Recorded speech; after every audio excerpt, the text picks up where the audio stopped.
Sir good morning. చెప్పు Suresh. Sir నాకు 1 week leave కావాలి సార్. ఎందుకన్నా ఎందుకు 1 వీక్? సార్ నా పెళ్ళి ఉంది సార్. అవునా సురేష్, మరి మాకు చెప్పలేవు? అదేమన్నా ఫస్ట్ నైట్ సార్ అందరికి చెప్పడానికి కొంతమంది చెప్పి కొంతమంది యాద మరుస్తారేమో. ఏం బాలు గంత మాట అనబట్టి పెళ్ళి ఎందుకు సురేష్ నీకు? చేసుకోదు సార్, ఎప్పుడో ఒకసారి చేసుకోవాల్సిందే కదా ఇక. సార్ నువ్వు చేసుకోకపోతే ఇక మళ్ళీ చేసుకునేవేమి? పెళ్ళి చేసుకుంటే పైసలు ఖర్చు అవుతాయి సురేష్. లేచిపోయి చేసుకోమంటున్నాం సార్ పెళ్ళి. పెళ్ళైనాక కొన్ని పైసలు అన్న ఖర్చు అవుతాయి కదా సార్. ఇప్పుడు నీ జీతం 50,000 ఉన్నది. ఇప్పుడు నీ భార్య అన్నా కానీ మళ్ళీ పిల్లలు అన్నా కానీ పైసలు సరిపోతాయి నీకు? ఆమె మన పని చేస్తుందా లేదంటే నువ్వే చేస్తావా ఇక పని? వాళ్ళు ఇంట్లో పని చేసుకుంటారు సార్, ఇక నేనే చేయాలి కదా ఇక. అందుకే పెళ్లి చేసుకోకూడదు. ఇప్పుడు చూడు నేను ఎట్లనో నాకు అడిగేటోళ్ళ లేరు. ఇప్పుడు పెళ్ళి చేసుకున్న తర్వాత బయట పోనీయరు, ఏం చేయలేరు. ఇప్పుడు సార్ అన్నా కానీ 11 గంటల దాకా బయట తిరిగేస్తాడు. నీకు తిరగనిస్తాడు అట్లా పెళ్ళైన తర్వాత? చల్, నేను అట్లా కాదు, వాళ్ళు అచ్చేటోళ్ళు చెప్తూనే ఉంటారు, మనం చేస్తూనే ఉంటాం. ఫస్ట్ గింటే అంటావు సురేష్, పెళ్ళెంత తెలుస్తుంది. అప్పుడు నువ్వు అసలు మాకు మాట్లాడవు మాతో. నేనేడికి పోతా, రోజు ఆఫీస్కి అయితే వస్తా కదా నేను. వస్తావు కానీ ఇక డ్యూటీ టైం కానీ పోతావు కదా ఇంటికి. ఇక అవు సార్, లేకపోతే డ్యూటీ అయిపోయిన తర్వాత మనం మంచిగా పబ్లో పోతుంటాం.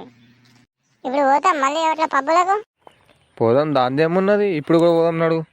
అది ఇప్పుడు కాదు సురేష్, నువ్వు పెళ్ళైన తర్వాత మాట్లాడు. నువ్వు పెళ్లి కాని ముందు సింహంలా ఉంటావు, పెళ్ళైన తర్వాత పిల్లిలాగా అవుతారు. నా తెలియని ముచ్చటేంది, అందరికి తెలిసింది. నేను అట్లా కాదు, నేను మొగోడిని. ఇంతసేపు దాకా ఆడడం ఏంది? అట్లా అనకు బాలు, ఫీల్ అవుతాడు ఆయన. నేనెందుకు ఫీల్ అవుతా కానీ. ఇప్పుడు మాట్లాడుతావు ఎన్నన్నా. కట్నం ఎంత పెడుతురు? కంపెనీలో పనిచేస్తున్నావు వాటి జర మంచిగాడు. ఇస్తారు. కట్నం ఏం పెడుతురు? కారు పెడుతురా బండి పెడుతురా? ఏం సారు తెలిసి కూడా నవ్వుతావు, కంపెనీలో పని చేస్తాడు కారు పెడతారు. లేదు బాబు, బండి పెడుతురు నాకు. మీ అత్తమ్మలు దండుకున్నారు మరి. తర్వాత ఇస్తా అంటారు. ఇస్తారా ఏదో తెలియదు. ఇప్పుడు మనం పెళ్ళైన తర్వాత ఏం చేయాలి తెలుసా? ఫస్ట్ ఏం చేయాలి? పెళ్ళి అంటే అదే నారిగా చెప్తాను, చెప్పు మరి.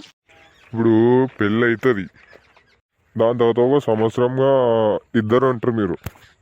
దాని తర్వాత మీ అత్తమ్మ ఏమంటుంది, ఏమైనా ప్లాన్ చేస్తారా లేదా అంటుంది. దాని తర్వాత పిల్లలు పుడతారు. దాని తర్వాత నీ భార్యకు హాస్పిటల్ ఖర్చు, ఆ ఖర్చు ఈ ఖర్చు అన్నా కానీ మస్తు అవుతాయి. దాని తర్వాత మళ్ళీ పిల్లలు పెద్దగా అనగానే స్కూల్లోకి ఒక పోరానికి 20 అన్నా కానీ ఇద్దరు పోరకొలకు 40,000 అవుతాయి. మిగిలిన ఎన్ని? 10,000.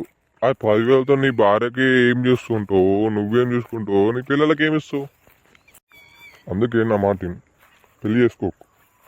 ఇప్పుడు పెళ్ళి చేసుకోకపోతే ఎన్ని బెనిఫిట్లు తెలుసా? నువ్వు ఒక్కొని ఉంటావు, నీకు ఒక్కొని 50,000 వస్తాయి. ఆ 50,000తో ఏమన్నా చేసుకోవచ్చు నువ్వు.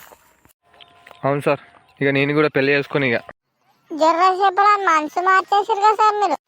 మీరంటూ మాకు నాయకుడు ఉండాలి సార్ మీరు అని పెళ్లి డేట్ ఫిక్స్ చేసుకొని అన్నీ చేసుకున్నాం కదా, లీవ్ వచ్చేటోనికి పెళ్లి క్యాన్సిల్ చేపిస్తారు కదా సార్ మీరు. వా నా మాట నువ్వు కూడా పెళ్లి చేసుకోకు సరేనా? ఈ అన్ని కూడా ఇంకోడన్నా పెళ్లి చేసుకుంటారా సార్?